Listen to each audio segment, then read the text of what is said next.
And I changed it to play how I like, rearranged it to my own domain. Yeah, I got what it takes, made lots of mistakes, taking shots, skipping breaks, feeling lost, feeling great, popping off, singing straight, never stopped, never changed. All the squad here to play, and I've got something to say, yeah. I work hard each and every day, I get lost in the words I say. I don't push pause, no, I push play. I won't stop till I make a change. I withdraw on the things I make.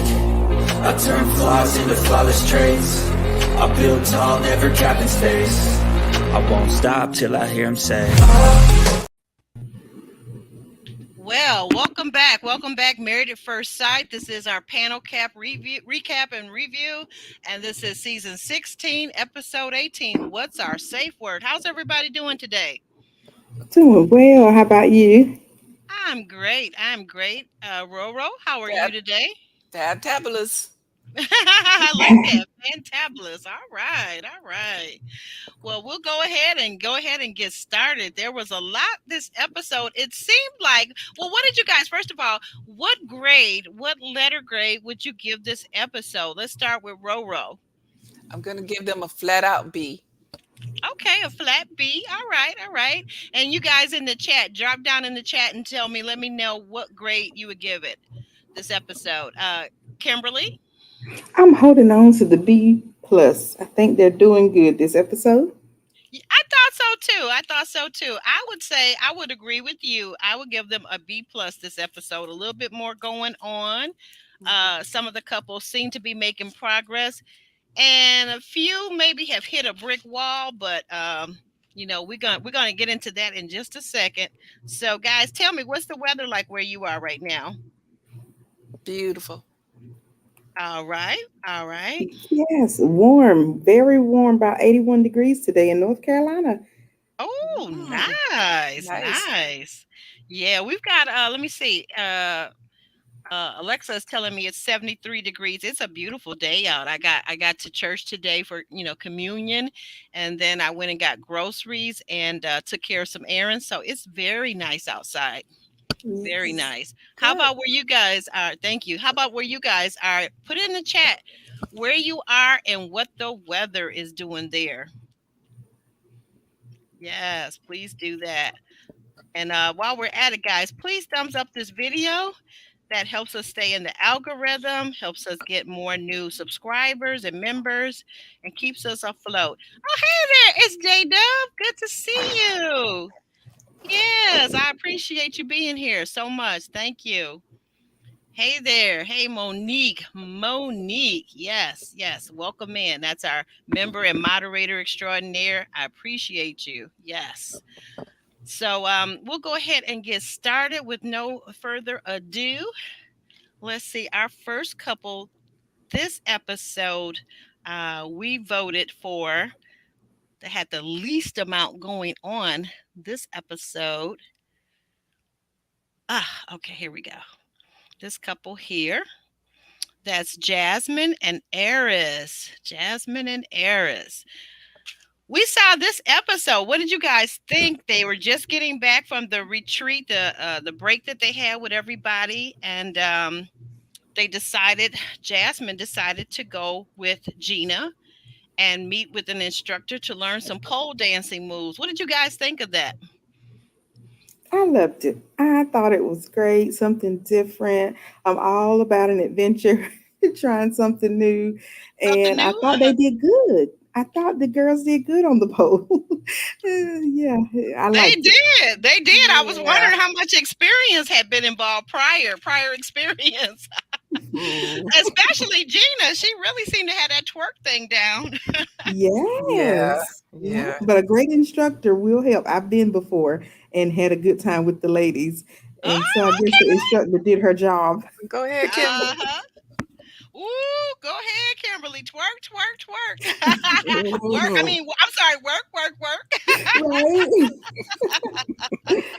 Oh my goodness. But what about you, Roro? What did you think of this lesson? Yeah, I mean, it's cool. I mean, if their relationship was different, then I would have looked at it at a more positive level. But it just kind of like it's sad to me that she had to go that route in order to get his attention. That's what she thought would get his attention. But it's good practice. It's good for her to get that in her repertoire. For Yeah, future reference. I thought the same thing too. I kind of felt like, yeah, it's a little late. It's a little late, and it's J Dub apparently agrees too. It's late, but you know what? It doesn't hurt since the show is paying for it and she's already there.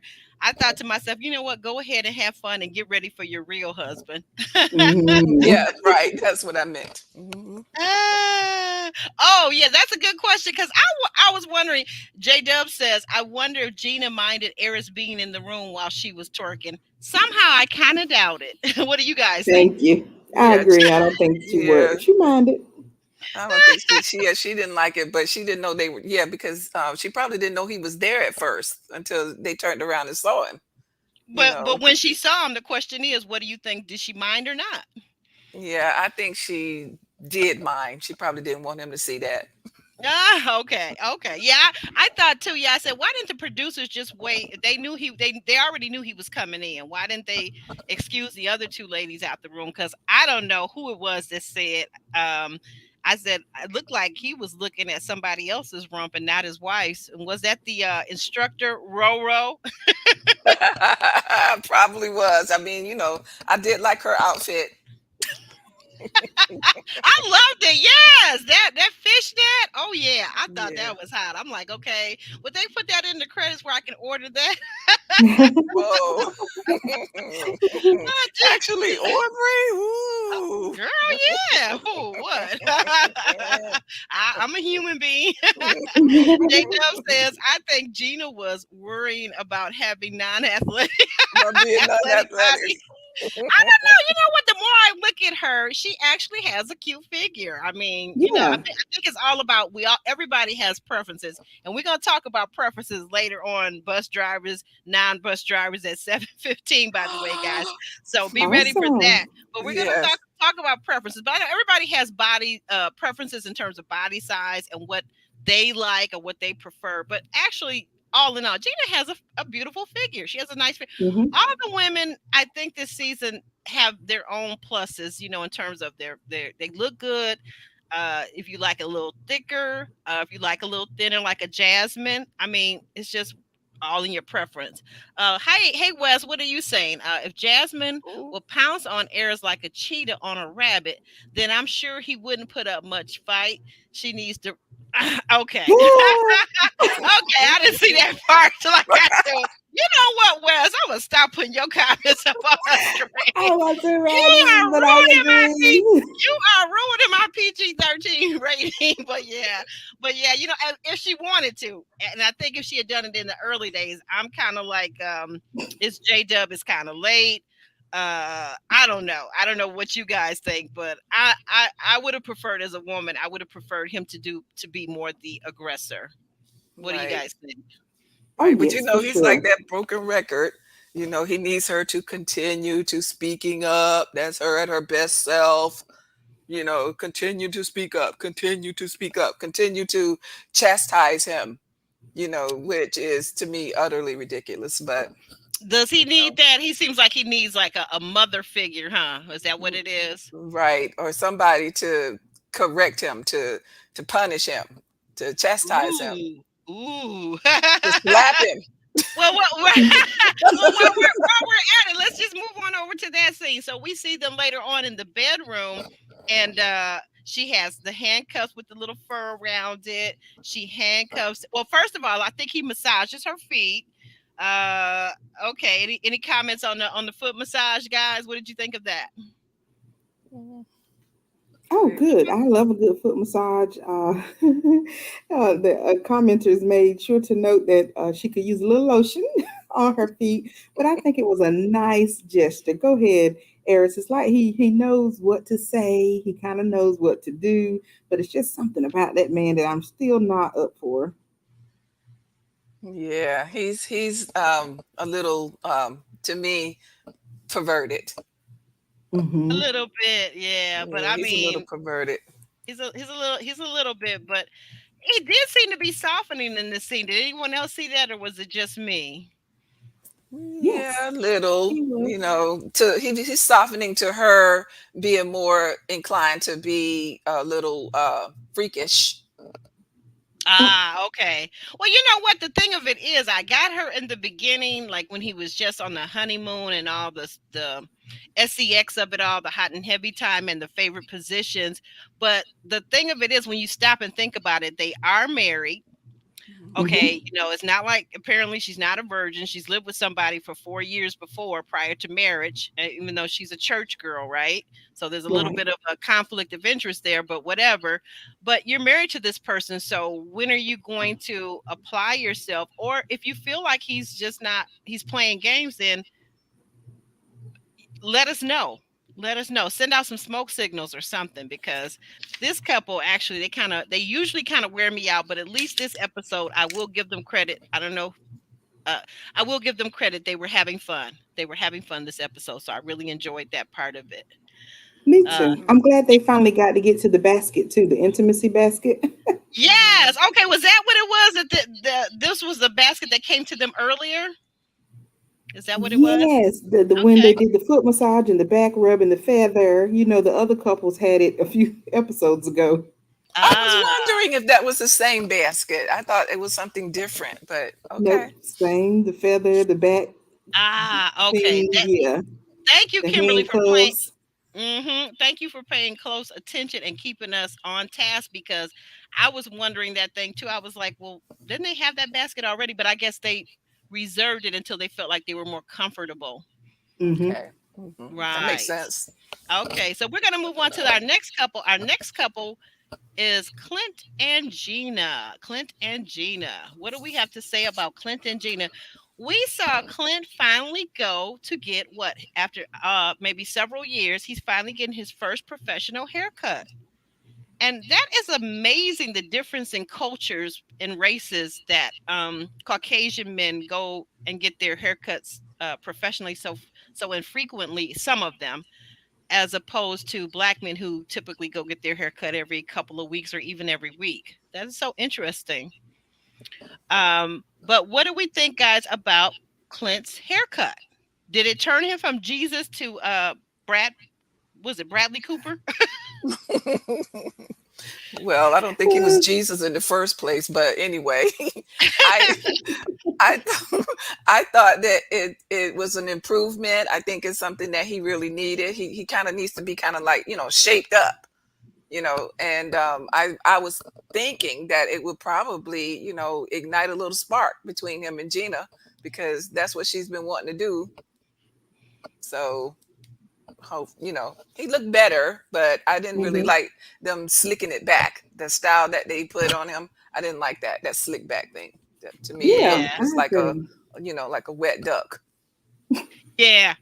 I'm with you on the slick thing. That didn't go over well. It looks better when it's just dried and maybe a little mousse or whatever they use in it, because I like to see his hair.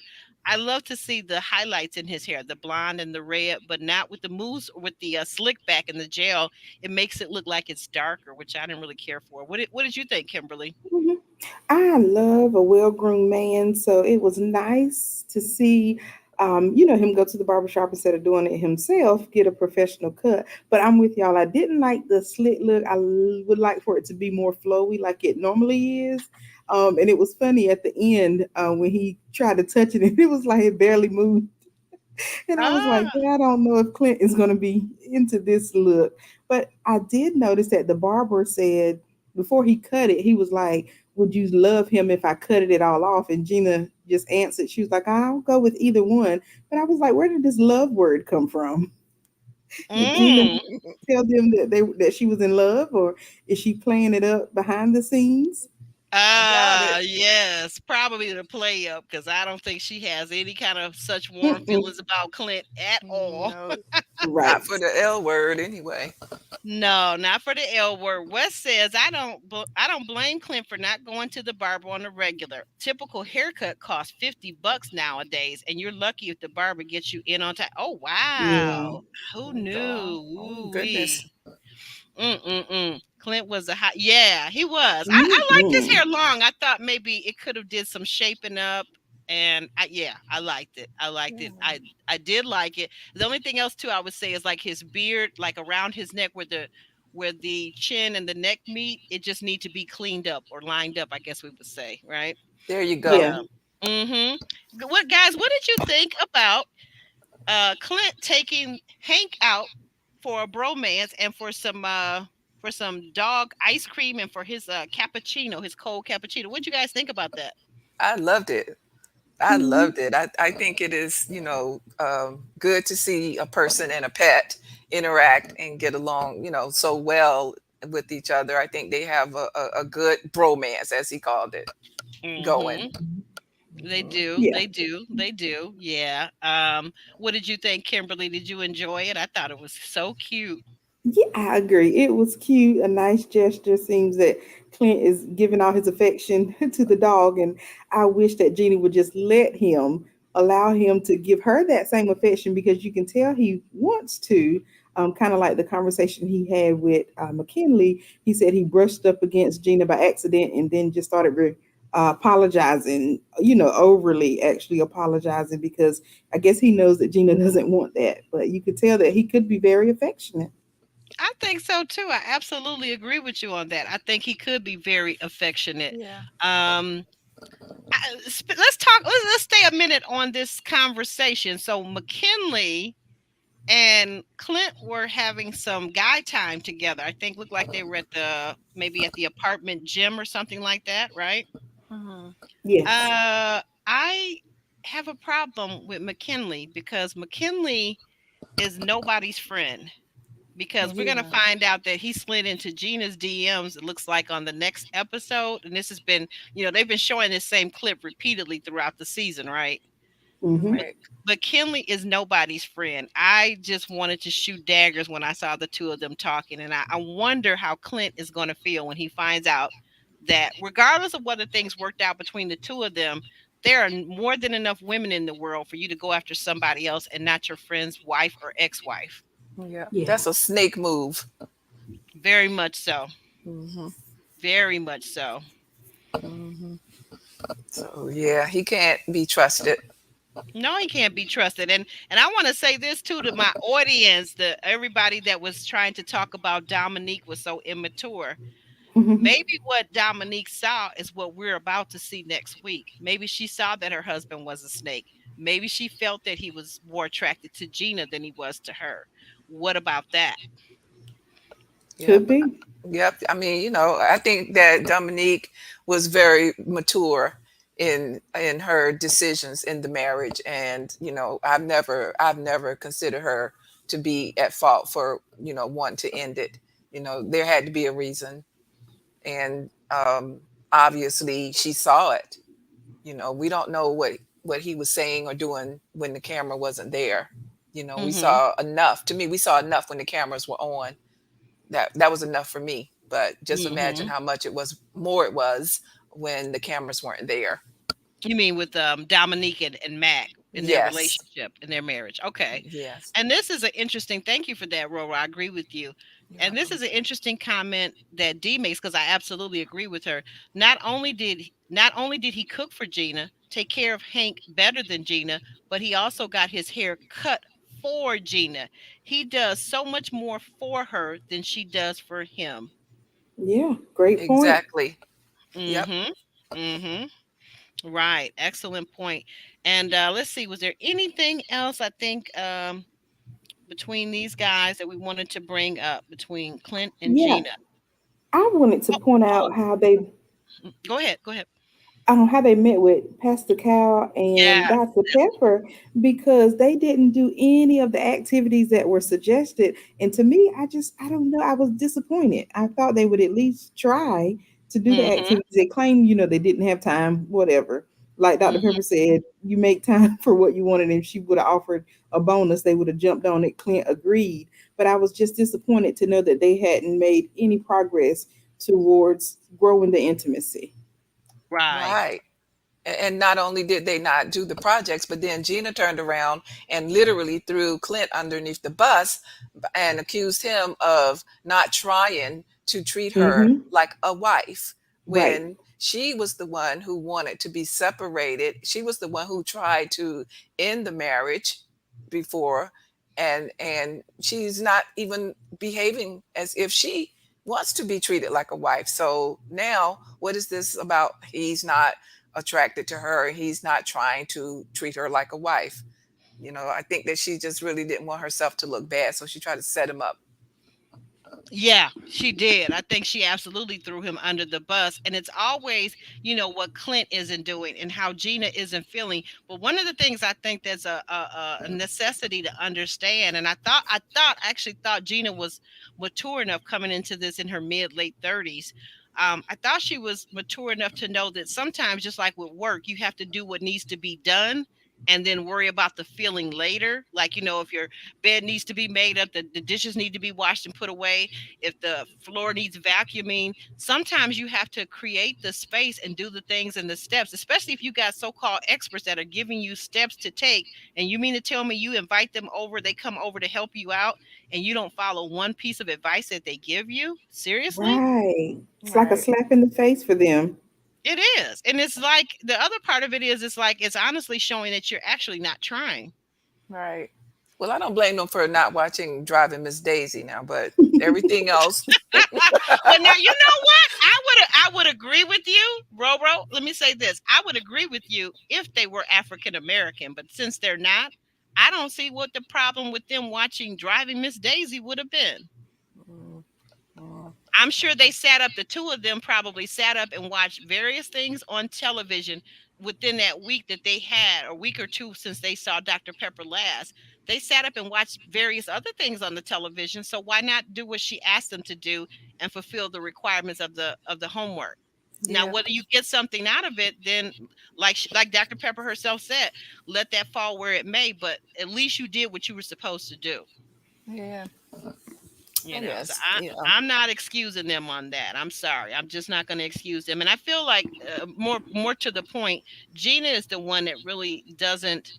I can imagine, and this I'm just going to take. I'm just guessing. This is my imagination. I'm not saying this happened, but I can imagine that Clint might have brought it up once or twice. Might have suggested it and might have been very open to it. And Gina, however, I felt like would not have been open to this exercise of watching the movie, of having the conversation, or doing anything to create any space where there's some intimacy. But we're just going to slide on over to this next couple, Nicole and Chris. Guys, what did you think about Nicole and Chris? I thought I saw some market improvement in this couple this week. I was actually excited for them. Yeah. Me too. They did do a little bit of growth, at least with getting rid of the pineapples in the house and, Hmm. just talking a little bit more. So, yeah, I saw some growth too. I Yeah, loved for one. sure. One of the things I noticed that, and I don't know if you guys paid attention to it, but one of the things that I really appreciated this week was that for the first time that I've seen on screen, Nicole actually gave herself and her husband an affirmation. She said, you know what? When they were talking about how whether it was Jazz and Eris, or whether it was Shaquille and Kirsten had done the most growth during the retreat, she said, "You know what? We actually have grown a lot too. We're actually taking strides in the right direction. I actually like what our where we're going with our relationship." And I felt like for somebody who's a Debbie Downer like Nicole, I felt like that was very impressive. Yes, she was Yes. positive for a change. I Hmm. liked it too. It's a good change for her. And then the fact that she was willing to get rid of the pineapples, The even though pineapple, she yeah, was a little hesitant. So Hmm. I'm she like, yeah, was. take that to your office. Take right, take this mess down. Hmm. I felt like too. I don't know. Maybe it was just me rewatching it the second time around. I felt like there actually is a chemistry. There actually is a funness about this couple and a lightheartedness that I actually really enjoyed. And I said, you know what? I see a sliver, just a sliver of hope for this couple to make it in the future. Now, what is D saying? D says Chris does not want to live with Nicole after decision day. What do you ladies think about that? Kimberly, do you think Chris wants to live with her after decision day? No, I don't think so. And if he does, he's going to need a lot of help, a lot of outside help because she is a piece of work. She's something to deal with. Mm-hmm. And I think that's why he wants to hold on to his other, living spaces, not just all for the dogs. I Mm-hmm. think that it's because he does not want to be stuck under Nicole 24/7. What is it about her that you think that he would find or anybody would find the most unappealing about her personality? What is it that you think that he's most afraid of, Kimberly? Just the negative that she's always beating herself up, just the critique, she's always critiquing any situation. The golfing did it, putt golf just did it for me. I was like, really, over this kid game you're disappointed because you can't win or you lost to Chris or whatever. So it's Hmm. just that, and I don't think anyone would want to be around that all day. All the time. Okay, that makes sense. Roro, you have any thoughts about whether they'll make it, and if so, and if there's something about her or him that you find unappealing, could you tell us? Well, yeah. I mean, as far as her, the same thing that Kimberly just said, with her not being able to control her emotions once she gets upset to me over trivial things that shouldn't even affect her that much. Like the miniature golf game, and just losing it for no reason, and then he has to worry about being able to recenter her or help her to calm down all the time. That's a lot of work. So if the bulk of your marriage is going to be you trying to calm your partner down because she is blowing her stack over something trivial, then I Right. don't blame him for not wanting to move in. I thought it was all about the dogs before, but I'm beginning to feel the same way, that he doesn't want to have to be burdened with that. That's a burden, Yeah, you're right. unnecessary burden. An unnecessary burden. I see your point. So you guys are not seeing it for this couple either. You're not seeing it for Chris and Nicole, are you? It's it's I a think it's a they could hard one.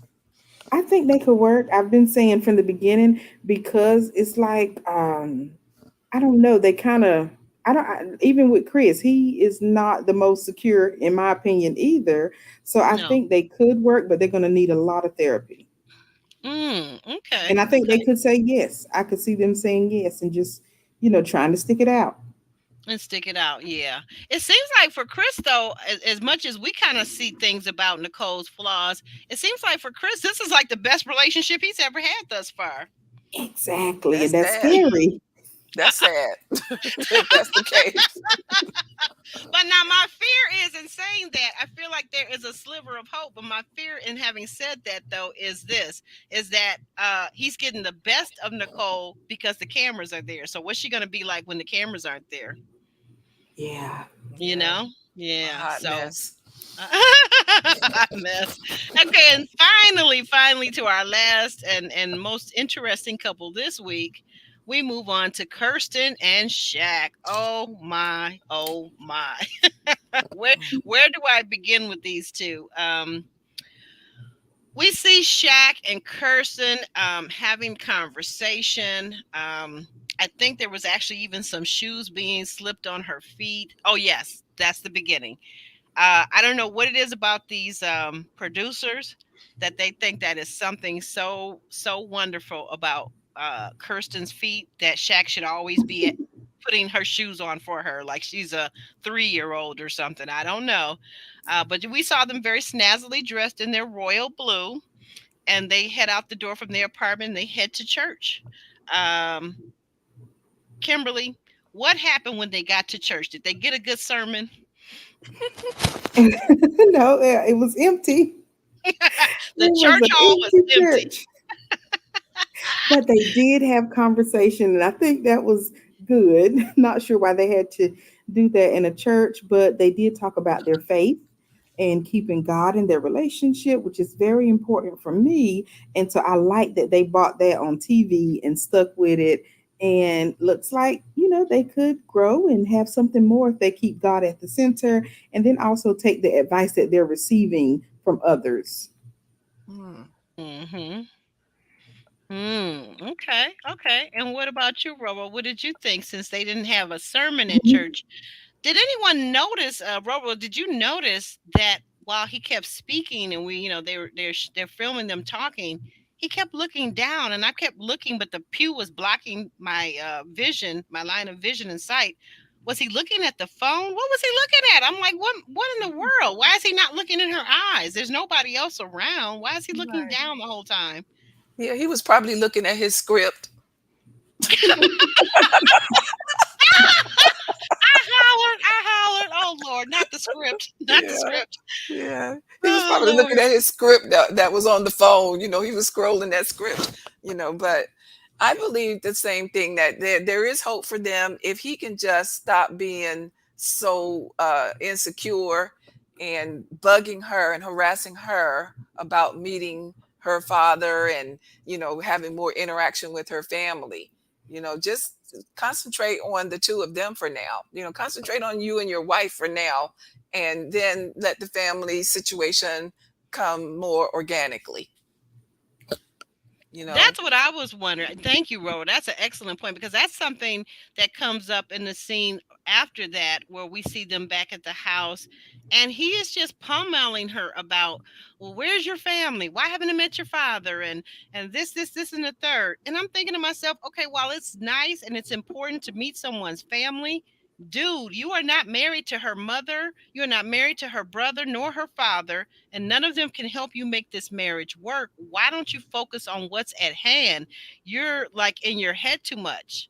And then we saw, okay, now tell me this. What did you guys think about the footage when Kirsten asked him? She says, well, I don't know if you like me. You don't never come home and give me a hug or a kiss or engage with me. And we saw footage. We saw the cameras that are set up throughout the apartment. We saw Shaq coming in the apartment. We heard her clearly asking him would he like some salmon and some broccoli, and he was like, "No, I'm good." And he was just opening up the refrigerator. I don't even know if the guy had washed his hands before he went in that refrigerator, but whatever. Mhm. He was just going in the refrigerator. He was just ignoring her. And then we saw other scenes and vignettes where two and three different times where they're just sitting on the couch or they're sitting at the countertop at the kitchen and not a word being spoken. Like he's into his phone, like he was at the church. Shame on him. Like, what is really going on with these two people? Right. Like he was doing exactly what he accused her of doing, like being a different person off camera. So, I'm not understanding what it is that he is looking for, because obviously he wasn't ready to get married. He has so much going on that he can't even shake it off once he gets home with his brand new wife. Then why did he Mhm. even, make an effort to get married in the first place? Yeah, So, I agree. he's one that I'm just really not understanding at all. Mm, mm, mm. Yeah, I think it's just something we're not seeing. It's a lot. It's a lot that we're not seeing, but what we do see. Oh, and so let's go back. Okay, I've got some notes written down. Okay, so Shaq is talking earlier on. We might have skipped this. Shaq was talking to his friend Sherman through like a Zoom call or a FaceTime. They're talking, and his friend is asking him how it's going, and Shaq is saying like, "Oh, I guess I'm at a our marriage right now for me is at a 6 or a 7." I would say, Shaq, no, your marriage is more like at a 3 or a 4. It's in deep, deep doo doo trouble, right? Mm. Yep. Right. It's in deep trouble, and I don't know why you telling my man it's almost a 7, which would be a C. That would be a C grade if that were true. But no, Shaq, it's worse than that. I'm gonna say something. Like I'm gonna go out here on a limb, and I probably have said this before, but I feel like while Kirsten has her flaws, I feel like now that Kirsten is trying, I feel like Shaq just doesn't even care. I feel like Shaq has no relationship experience. I hope they ask him at the reunion, like, what long term relationships has he ever been in with a woman? Mhm. I feel like that's not a thing that he's ever done. I feel like he doesn't know how to give of himself. I feel like he's very stingy. I feel like he's used to bossing around 18 to 22-year-olds, which is very easy, by the way, for the most part. And they don't really have a mind of their own, but he's with a fully grown woman that's in her mid 30s and he doesn't know what to do. He doesn't have a servant lover's heart where he's giving to her. I never really see him doing anything for her except for putting on those shoes, and I don't feel like that's that much. I don't feel like sex is that much. I feel like there's a lot more things that you need to do in a marriage besides the sex of it all and the putting on of the shoes of it all. So I just don't know. But I'm gonna fast forward over to last thing. One of the last things. So we see Kirsten, she had invited her brother. She was talking with her brother, and her brother very much looks like their mother. He's a handsome young fellow, but they're talking, and he's asking questions. And um, Kirsten is not really able to answer questions very well either. So I feel like there's definitely a lack of good communication skills between both of these two people. That's part of the problem. And then we see that Kirsten, she's invited her brother and her mother to meet to come over to their apartment. The only one that shows up is the mother. For whatever reason, the brother doesn't show. But Kirsten's mother does say to them, she gives them her words of wisdom, and she says that she wants them to stop expecting, stop living in the place or the space of expectation, and start living on what is real, what is actually there. Let your walls down, relax, smile, and live in the moment. And I thought that she really actually gave very excellent advice. Um, Kimberly, what did you think of the mom's advice?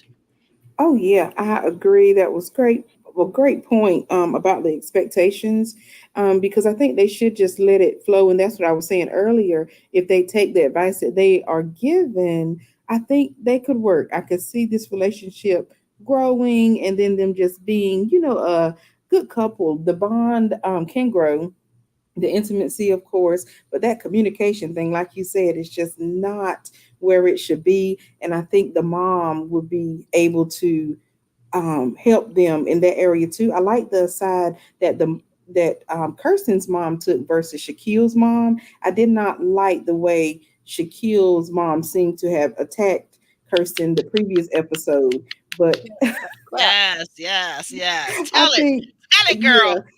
Kirsten's mom did a much better job at Yes. presenting true facts. And the brother now, I like that they went on their dinner outing, and he made us feel that maybe the dad shouldn't come around right now because, like he said, the dad is the judge. So now I'm like, okay, maybe Kirsten is protecting Shaquille. Yes, he did say that. Mm, He did say, be careful before you introduce him to dad because, Yep, obviously he's not going to take it easy on him. He's going to be yep. really critical of him. So maybe she is protecting him. Yeah, However, ah. yeah, yeah, and he will because sense it Shaquille too. is so fragile. Very much. Well, He's very much into his ego. It's like he was saying Yeah. something in this episode about the family meeting him and I and I and I. The Hmm. problem with Shaq is about I and not about we. We. It's no longer I. You're married now. It's we. It's us. Yeah. It's us. right. It's not you. It's us. Well, she said too that he doesn't make her Yep. feel like he So likes true. So her. we'll see So how that that's the goes. issue right there. He doesn't Hmm. make her feel as though he likes her. The coming home and not speaking when she's trying to, show him consideration. How are Yes. you? Hello, do you want something? Would you like something to eat? Waiting up for him on the couch so she could Hmm. be there when be awake when he comes home. He doesn't appreciate any of that, and if he does, he doesn't know how to show it. No, he doesn't. And I'm gonna say this: they're down in Nashville, Tennessee. What in the world? And I think he grew up in maybe Mississippi, so also a southern state. Where in the world did he get his manners from? You don't enter a home, even your own home, and not greet your family members. At least not. And I'm from the north, but my mother was from the south. So, like, where they do that at? Where you come in the house and you don't greet me and say, "Hey, baby, give me a kiss on the cheek, a hug, a nuzzle, something." And even if you tell me, hey, you know what, I had a really rough day at work today. I had a really hard time. I worked and I worked on my doctoral dissertation. Even if you tell me that, but communicate and tell me something. Don't just walk in the house and ignore me like you live alone. You don't live alone anymore. Right. He just doesn't seem to embrace the fact that he is now a couple. It's not a me anymore. It's a we. Right. I just don't think that Hmm. Shaq. I don't think Shaq was ready. Go ahead. I think I may have cut you off, Kimberly. You were going to say something about this whole the non-speaking of it all, or something else you were going to say. Yeah, it was not good, especially on Shaquille's part because he tried to make it seem like when the cameras aren't rolling, it's one way, but we clearly saw her on the couch like she was trying to wait up for him, and he flew right past her into another room with his very straight, direct answers. So who's really at fault here? So no, I don't think that's good. The communication and just it looks like now Kirsten is trying, but Shaquille is just over it. Exactly. I agree with you. And I'm just writing down here. I think that Shaq lied to us early on. I think we have to consider the possibility that he may have lied to us. When you remember when he told us, I think it was on the after party early on, he said, well, you know what? Kirsten is one way in front of the cameras. And then off camera, she never wants to be bothered with me. But we're seeing things that happen off camera because they weren't on the Yeah, main camera, and these are just the cameras, the video cameras that are everywhere, that are on 24/7. And we saw at least 3 or 4 times where he didn't greet her, he didn't hug her, he didn't kiss her, he barely acknowledged her existence. So does this sound like or seem like a man that really right. wants a wife and a marriage? I don't think so. No. I wonder I what don't. he wants from her. Why did he even get married? What did he need to have the appearance of being married for? Hmm. Sucks teeth over here. The appearance. Sucks teeth over here. That's all I'm gonna say on that one. Sucks teeth. the where's is J Dub, the marriage of it all. Marriage. Marriage. Okay. Well, Kimberly, tell our audience and our viewers where they can find you and what you got going on your awesome channel. Oh, yes, you can find me here on YouTube, Kimberly Reviews. Also on Facebook, Kimberly Reviews, and Kimberly Reviews underscore on Instagram. So I enjoy reviewing these shows, reality TV love shows, dating shows, and I also post my travels. And I believe in being debt free, so you can find some material over there about debt freedom. And I Yes. just love watching the show live. So come over on Wednesday nights 8 p.m. Eastern Time, and we will watch and chat about what is going on the show live. So thank you all for the support. Thank you. Thank you for that wonderful presentation. I want to thank our other co-host. Roro for real is in the house, and she is awesome, and I love her. I love both my co-hosts, Kimberly Reviews also. And guys, Yes. I want to thank our awesome moderators extraordinaire, LMV and Monique King. And with that, I'm gonna say we are on our way. We're gonna shimmy and shake our way on out of here. Shimmy, shimmy, shimmy. Bye, y'all. Bye. You guys take care.